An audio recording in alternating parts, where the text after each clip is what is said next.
This is the 2023 Kia Sportage plug-in hybrid, and we've already driven the Hyundai version, the Tucson plug-in hybrid. And one of the questions we're going to answer here is whether this is just some badge engineering or whether this is a distinct vehicle from that Hyundai.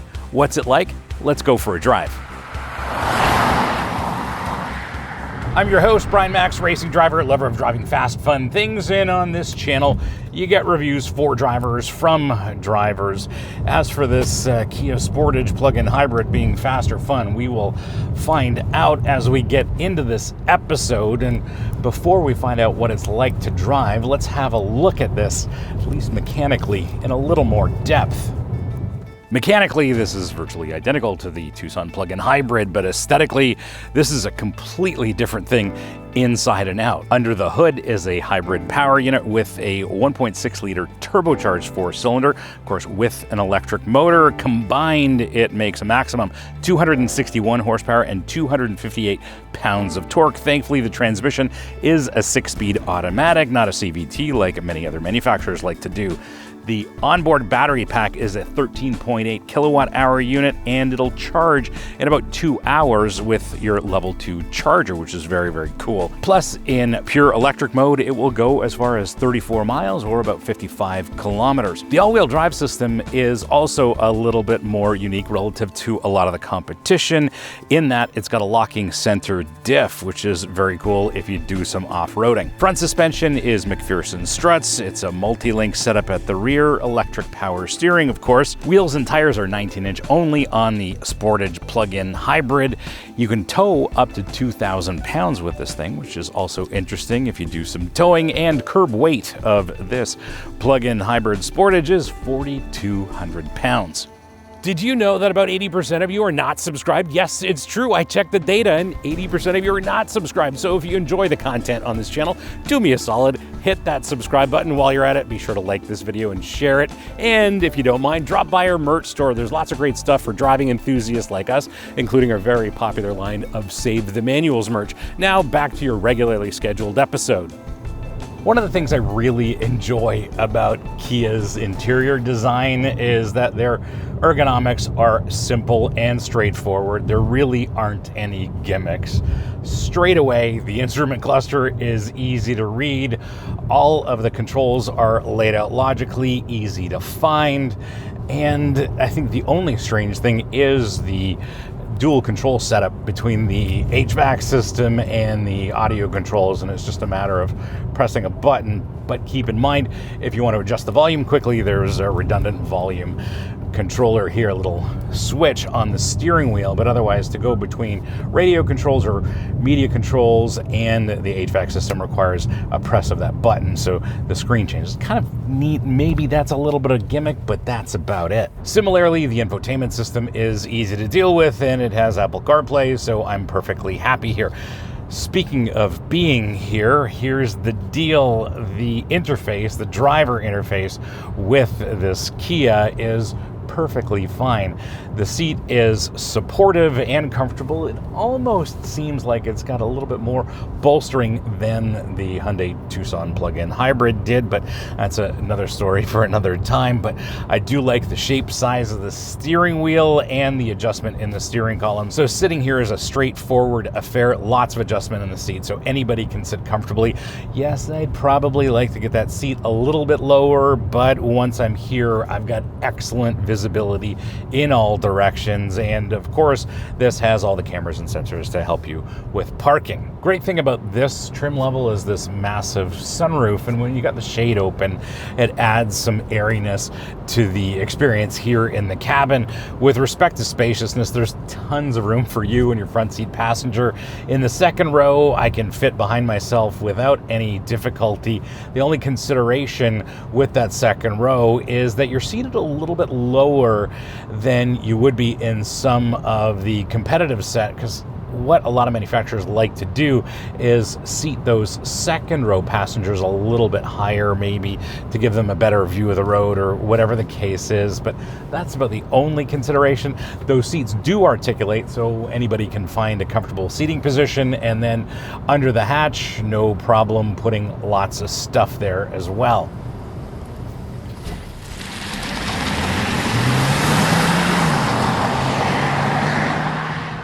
not really a rocket ship, nor is it intended to be, and that's okay. This is more about efficiency. From a stop, it's definitely not a rocket. 0 to 60 in a tick over 7 seconds or something like that. So it's not that quick off the line, but once you're going, getting up to highway speed, no trouble at all. And, passing maneuvers, no trouble at all either. And I think that has to do with the gasoline motor and that electric motor working together, and they work better together, I think, when you're in motion rather than from a dead stop. A couple of things with respect to the drivetrain. For example, the 1.6 liter turbo makes peak torque just off of idle, a little bit off idle. So you've got maximum torque in almost all normal operating conditions. So it's very easy to get this thing to accelerate. And then, of course, when the electric motor chimes in, there's no problem. You got maximum torque at almost any time you like. As well, what I do like about this drivetrain is the 6-speed automatic. It makes it much more satisfying to drive than a CVT. And on top of that, you do have some shift paddles so you can control the gearbox manually. Love the transmission, the way it works. Shifts are smooth.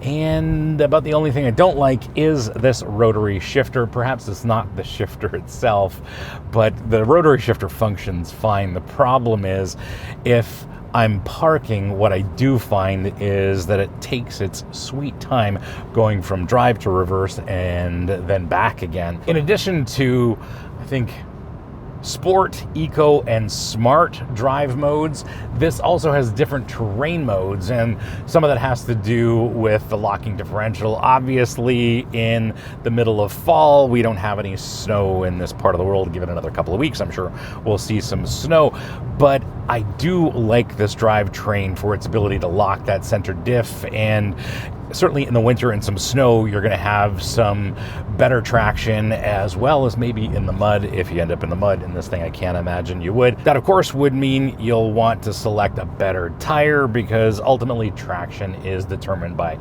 your tire choice. This all-season Michelin or high efficiency Michelin is just fine in day-to-day use, but of course in the winter or on gravel or in mud, you'll definitely want a different tire here, that's for sure.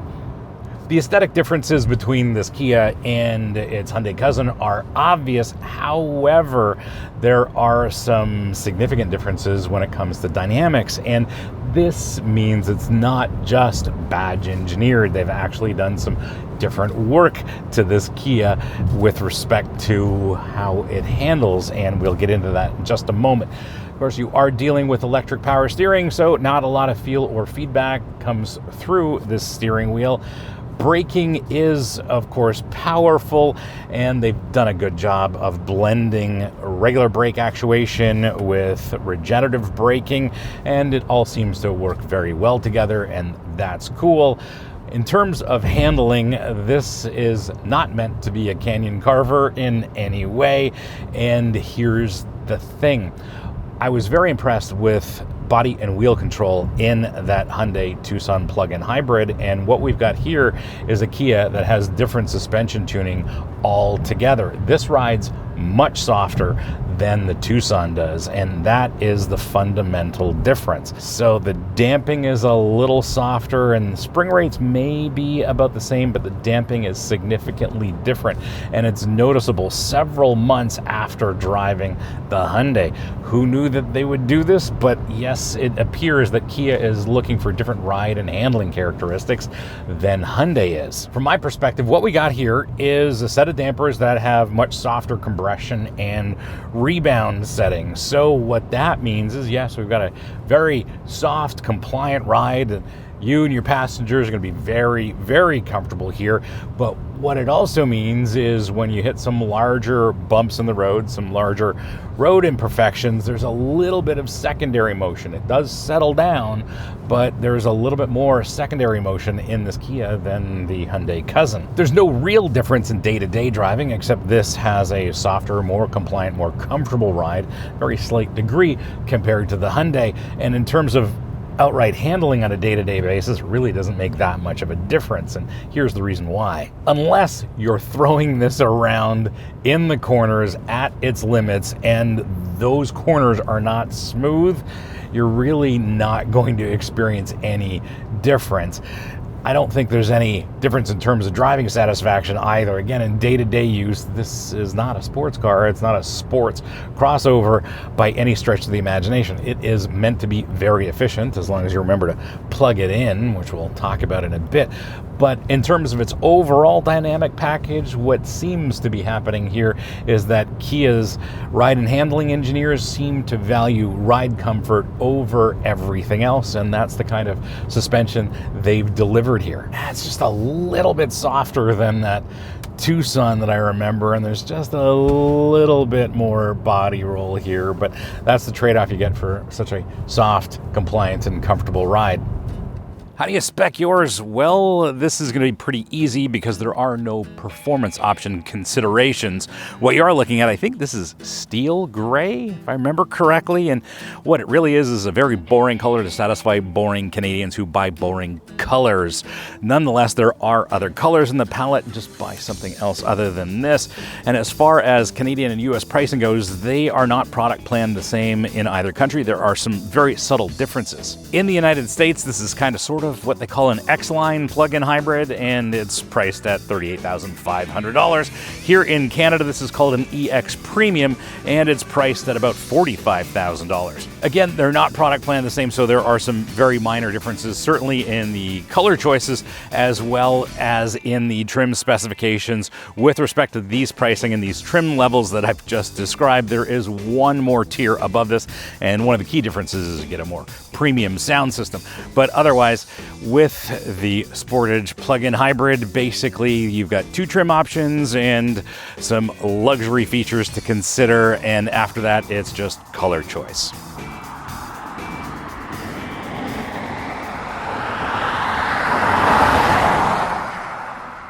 My verdict, well, let's talk about fuel consumption because we are talking about a plug-in hybrid, obviously. And with the plug-in hybrid, in my regular day-to-day use, I'm just driving it on EV. However, I've done some longer distance driving, and when I've plugged it in, I'm seeing well over 35 miles per gallon. When I've forgotten to plug it in on short trips and a little bit of freeway driving, I'm seeing about 28 miles per gallon or 8.2 liters per 100 kilometers for my Canadian friends. But in day-to-day use, I would drive this on the battery alone all day, almost every single day, except when I'd leave the city. So for me, this would work wonderfully as a regular battery-powered PHEV. As far as this Kia goes, in terms of its differences from that Hyundai Tucson plug-in hybrid, it is obviously different aesthetically, and then the biggest difference, of course, is in its ride and handling. And again, this rides a little softer and a little bit more compliant than the Hyundai does. So if those are driving characteristics that you value, you want to look at this Kia Sportage plug-in hybrid. Thanks for hanging out with me today and having a look at this 2023 Kia Sportage plug-in hybrid. Hope you liked this episode, and if you did, well, you're not new to YouTube. You know what to do. Smash the subscribe button, turn on your notifications, like this video, and as always, sharing is caring. So please share this episode with your friends, especially with your friends on Reddit, because they really need to see reviews for drivers from drivers. If you have any questions or comments, please leave them in the comments below, and I'll get back to you as soon as I can. If you want to support the channel, please hit up our merch store. Links here, links below. Lots of great stuff for driving enthusiasts like us, and it's an all-new store, and there's lots of new stuff in there, including our very popular line of Save the Manuals merch. Thanks again for watching. We'll see you again next time, and remember, cars don't understeer by themselves, not even Kia plug-in hybrids. Like, literally, I can't see the headlights of the car behind me because the gentleman back there, and I could identify him in a police lineup. He is so close. But yeah, he loves the tailgate, and this has been going on for several minutes.